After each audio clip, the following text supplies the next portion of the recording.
Syaratnya apa saja, jangan sampai kita nanti seperti yang sebelumnya ya, kita punya pesawat tempur canggih, gagah gitu ya, tapi nggak bisa nembak kan gitu. Tapi ya namanya Amerika, tentu pembelian itu juga jangan kita sambut happy dulu. Kita perlu tahu juga nanti eh, syaratnya apa saja Ya, kan syarat gitu. dan ketentuan yang berlaku ya. Iya. Ya perang itu memang harus diasumsikan selalu mungkin terjadi ya.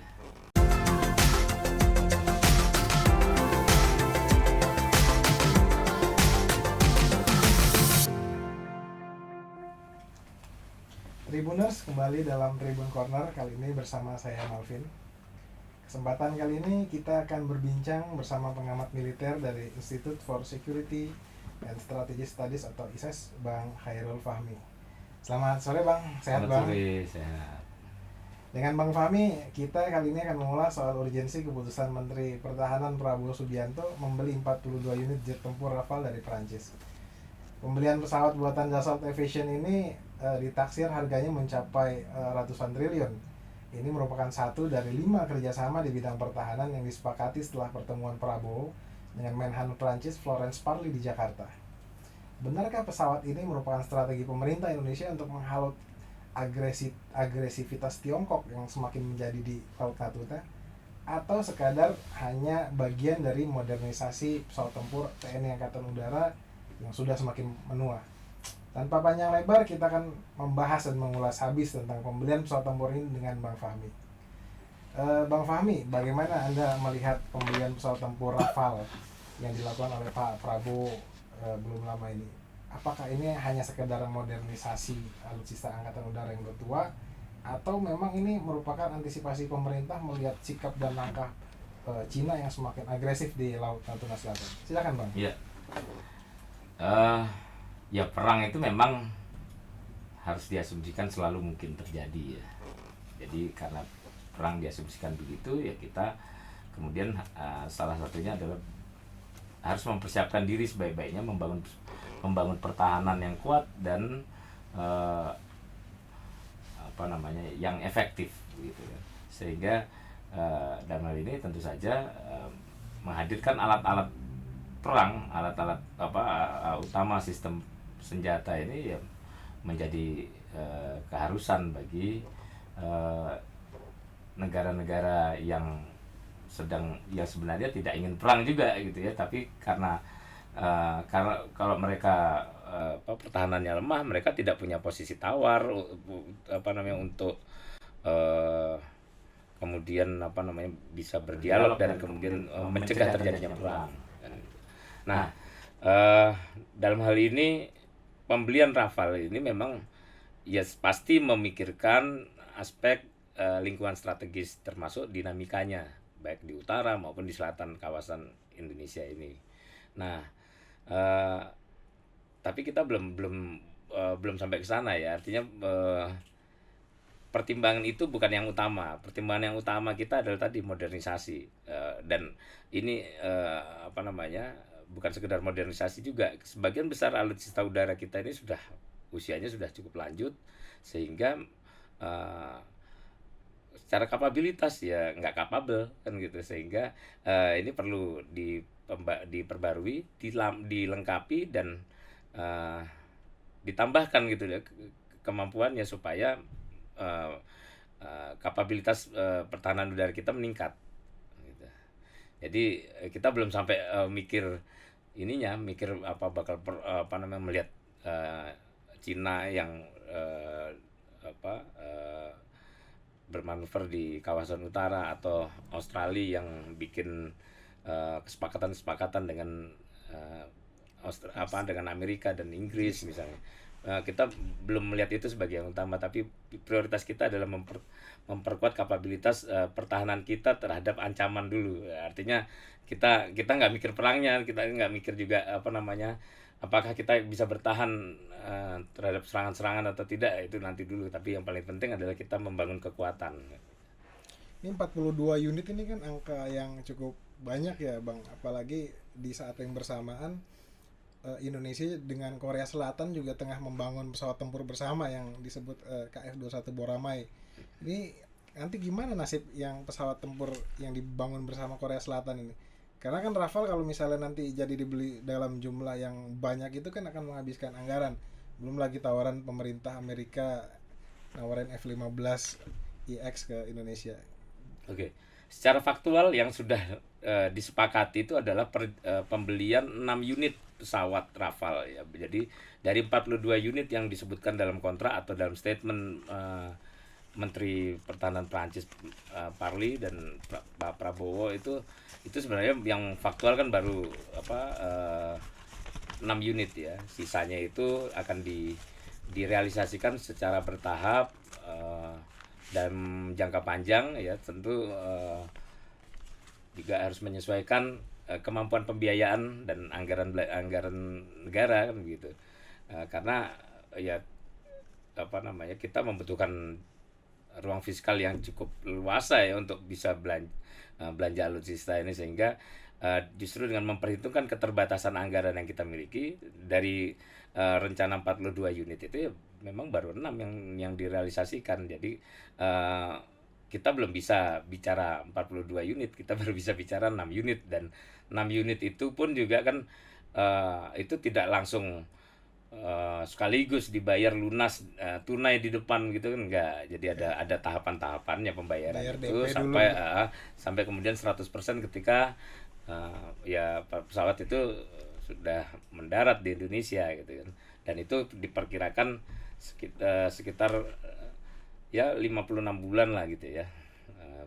5 tahun kurang kan gitu. Jadi ya mungkin saja nanti pada waktu pesawat itu datang menterinya sudah bukan lagi Pak Prabowo gitu yang nyambut ya. Jadi saya kira kalau skema-skema pembelian maupun pembangunan alutsista yang sedang berjalan ini, saya kira ini tidak akan terganggu dengan kehadiran Rafale. Bahkan setelah ini kan kita juga mungkin dalam waktu dekat juga akan melihat kesepakatan pembelian F-15IX, sehingga ya saya kira Kementerian Keuangan, Bappenas dan Kementerian Pertahanan saya kira juga sudah memperhitungkan lah ya bagaimana mengatur jadwal-jadwal pembayaran di antara sekian banyak kegiatan yang sedang berjalan ini, supaya tidak menjadi masalah dan membebani anggaran kita. Banyak media, terutama media asing di Malaysia, yang mengatakan pembelian Rafale, F-15, Scorpion, terus belum lagi nanti akan kehadiran Boramae, pesawat tempur buatan bersama Indonesia dan Korea Selatan, itu akan mengubah keseimbangan kekuatan di ASEAN.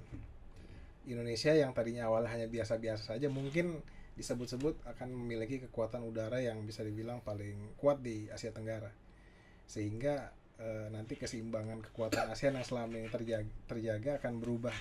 Anda setuju dengan pendapat itu, Bang? Ya, lingkungan strategis itu kan dinamis tadi ya. Lingkungan strategis dinamis. Ada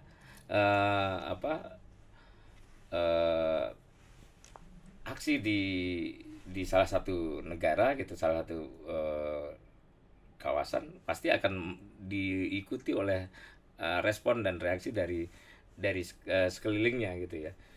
Indonesia juga tentu saja harus mengikuti dinamika itu, walaupun kita tidak sedang dalam konteks berlomba ya dengan negara-negara lain, tapi kita kan punya pandangan, punya perspektif sendiri terhadap dinamika lingkungan strategis kita, dan kita tentu saja harus mengantisipasi ancaman-ancaman yang kita yang potensial kita hadapi di masa depan, sehingga ya ini jawabannya adalah kita membangun postur pertahanan yang kira-kira memadai lah untuk setidaknya membentengi diri ya, untuk menegakkan kedaulatan dan menjaga keutuhan negara. Baru itu sih sebenarnya pikiran Indonesia. Kita kan baru berencana sebenarnya kalau Malaysia bicara begitu ya sebenarnya kurang tepat sih ya. Kita ini kan baru berusaha mencapai kekuatan pokok minimum, bukan yang ideal gitu ya. Kita kekuatan pokok minimum MIF ya, yang sudah direncanakan sejak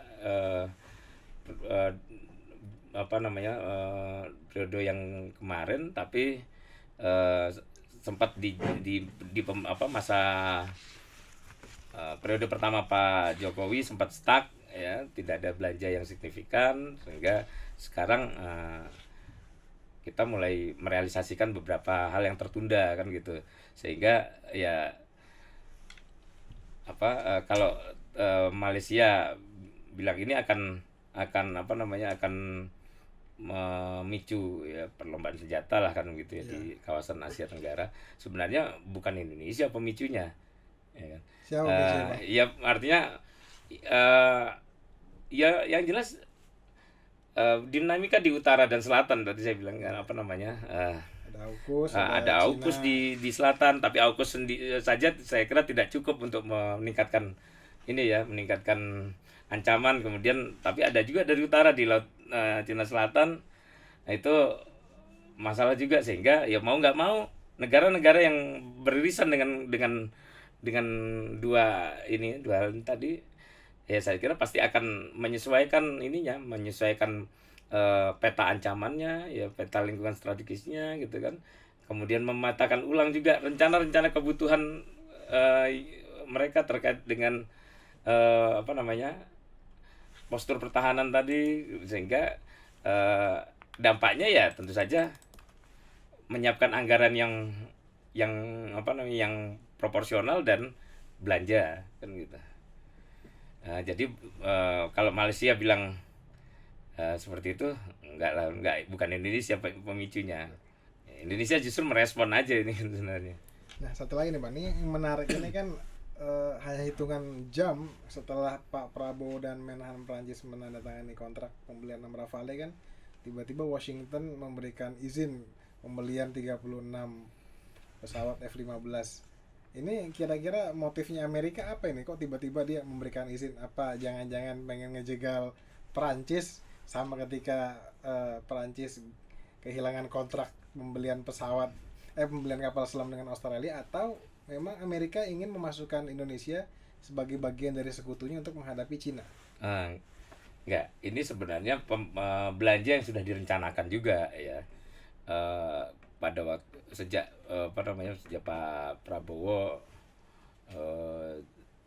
menjabat Menhan kan sudah berapa kali keliling ke negara-negara produsen alutsista ini, termasuk ke ke Eropa, ke Amerika, dan ya, ke Jepang bahkan juga kan gitu. Jadi dalam kunjungan-kunjungan itu sudah ada pembicaraan sebelumnya. Nah, kalau ini, dan juga ini bukan sesuatu yang tiba-tiba, ini sudah terjadwal, dan memang Rafale duluan prosesnya, kemudian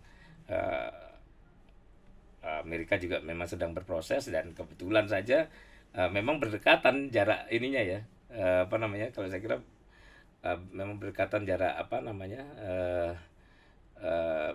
pembahasannya gitu ya, sehingga setelah Rafale ini tentu saja nanti mungkin dalam 1-2 bulan ke depan ya sudah akan ada realisasi kontrak F-15X mungkin kan gitu. Hingga, dan itu bukan pembicaraan yang singkat, ini pembicaraan yang memang panjang gitu. Dan ya sejauh yang saya ketahui pembicaraannya memang ya serius ya baik dengan Prancis maupun dengan Amerika sebelumnya ya, sehingga kalau dikatakan apakah ini untuk menjegal Prancis, ya saya kira enggak. Mereka pasti tahu juga bahwa Pak Prabowo juga berkomunikasi dengan Amerika juga tahu kalau Pak Prabowo juga berkomunikasi dengan Prancis gitu kan. Nah, saya kira jadi kalau dikatakan bahwa ini saling ya aksi jegal menjegal gitu, enggak lah. Tapi kalau soal F-15 ini kan kayak kita tahu kan nggak semua negara punya atau diizinkan sama Amerika ya. Kalau kita lihat di listnya aja penggunanya itu hanya beberapa negara, kayak sebut saja Israel, Arab Saudi, Korea Selatan, Jepang. Nah, ketika Indonesia sudah memiliki F-15 atau diizinkan membeli F-15, apakah secara de facto ini Indonesia sudah menjadi bagian dari sekutu Amerika Serikat? Enggak, kita kan enggak pernah, kita tetap masih ya menganut politik luar negeri yang bebas dan aktif kan gitu. Jadi kita tidak membangun aliansi ya dengan Amerika. Kita bahwa kita bermitra ya, kita bersahabat dengan Amerika, iya. Kita juga punya apa namanya, bukan bukan baru pertama kali belanja alutsista dari Amerika, ya kan. Sama dengan Prancis juga, kita bukan baru pertama kali ini Rafale ini kita punya kerjasama dengan Prancis. Tapi apa namanya, bahwa Amerika menganggap Indonesia adalah mitra strategis di kawasan ini, iya. Ya dari istilahnya ya, daripada eh, apa kemudian Indonesia makin condong ke salah satu ke Cina lah ke katakan. Cina begitu ya, itu kan mending ya, artinya persahabatannya dijalin. Salah satu bentuk ini ya, komitmen persahabatan itu adalah dengan apa, dengan memberikan izin pembelian F-15EX ini. Tapi ya namanya Amerika, tentu pembelian itu juga jangan kita sambut happy dulu. Kita perlu tahu juga nanti syaratnya apa saja. Ya, syarat Gitu. dan ketentuan yang berlaku ya. Iya, syaratnya apa saja. Jangan sampai kita nanti seperti yang sebelum-sebelumnya ya, kita punya pesawat tempur canggih, gagah gitu ya, tapi nggak bisa nembak gitu. Atau nggak siap tempur gitu ya, cuman siap terbang tapi nggak siap tempur. Gitu. Tadi Anda juga sudah menyinggung soal politik Indonesia yang bebas aktif. Itu masih relevan nggak sampai sekarang? Ketika misalnya di kawasan kita ini, di ASEAN ini, hari ini berhadap-hadapan dua kekuatan besar, Amerika Serikat dan Cina. Kalau Indonesia katakanlah netral-netral saja gitu, apa nanti tidak berbahaya kalau ketika kedua negara ini terlibat perang terbuka atau pecah konflik? Karena biasanya yang netral-netral aja kalau ketika perang itu akan jadi musuh bersama gitu. Ya kita kan bukan netral ya, kita bersikap. Tapi kan bagian dari sikap kita itu adalah bebas dan aktif, artinya kita independen menentukan sikap. Artinya kita hari ini kita mau ngobrol sama Cina ya, ya wajar aja gitu ya. Kita besoknya atau setelah dari Cina terus kita mampir ke Amerika ya silakan gitu. Ininya artinya kita berpandangan bahwa kita apa namanya, berhak menentukan sikap kita, pilihan kita atas atas apa yang apa namanya, apa yang terjadi, apa yang opsi-opsi yang ada ini kan. Ini yang kita pegang teguh gitu ya, supaya kalau netral itu beda gitu ya. Kalau netral ini kan kita abstain nih, kita diem aja gitu. Kalau ini kan enggak, kita ada kata aktifnya nih. Aktif itu kan berarti kita juga akan terlibat. Nah, keterlibatan kita adalah dalam rangka mendorong perdamaian, tentu saja di situ. Nah, kalau supaya kita bisa punya posisi tawar, kita bisa didengar, nah itu tadi kembali supaya kita punya posisi tawar dan didengar oleh banyak pihak, oleh pihak-pihak yang berseteru, berkonflik ini misalnya. Ya kita tentu harus kuat gitu ya. Kita kalau nggak kuat nggak mungkin bisa maksa orang duduk bareng kan gitu. Ya seperti sekarang yang dilakukan Prancis, berkomunikasi dengan Amerika dan Rusia untuk bisa mereka memfasilitasi Rusia dan Amerika duduk bareng bahas Ukraina kan gitu. Nah itu yang yang juga nanti kalau dalam konteks bebas dan aktif itu akan pasti dilakukan Indonesia, dan itu contoh-contoh yang kita lakukan di masa lalu kan sudah banyak. Nah belakangan kita karena pertahanan kita yang melemah ya, cenderung melemah setelah reformasi, kita punya banyak prioritas lain selain sebelum memikirkan postur pertahanan ini, sehingga ya kita juga memang kurang bunyi di kawasan di Asia Pasifik ini, memang relatif kurang bunyi. Nah, kita berharap dengan mulai ditatanya kembali ya, dibangun kembali kapabilitas pertahanan kita ini, kita juga nanti punya kemampuan untuk lebih memainkan peran yang lebih besar di kawasan Asia Pasifik ini. Nah, tadi nyinggung soal Ukraina. Kalau seandainya Ukraina, kita geser dulu sedikit ke Eropa nih, Bang. Kalau seandainya Ukraina dan Rusia pecah perang dalam waktu dekat, ini kira-kira akan dimanfaatkan oleh Cina nggak untuk semakin berulah di laut Natuna atau laut Cina Selatan gitu? Karena kan Amerika Serikat sebagai polisi dalam tanda petik ini akan fokus ke sana itu perhatiannya, Bang. Ya belum lah. Perang itu juga mahal ya. Jadi mereka juga sebenarnya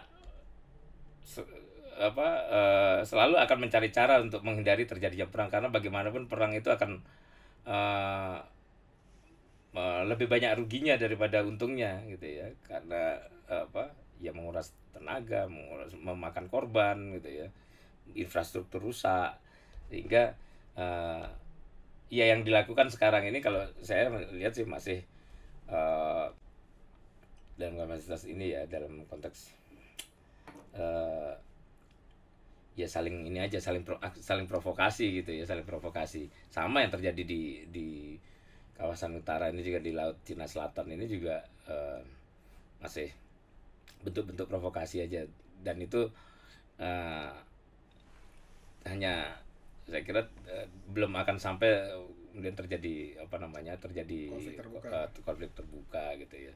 Dan kalau terkait kita sendiri kan juga bukan claim state sebenarnya di apa namanya, di kawasan perairan Laut Cina Selatan ini kan, sehingga ya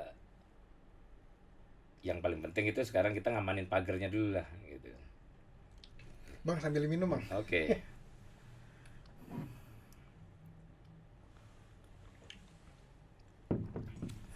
Nah, balik lagi ke soal pesawat Indonesia nih bang. Nah, ketika nanti Rafale dan F-15 katakanlah jadi beli ya, datang, itu nasib Sukhoi Indonesia gimana itu bang nanti bang?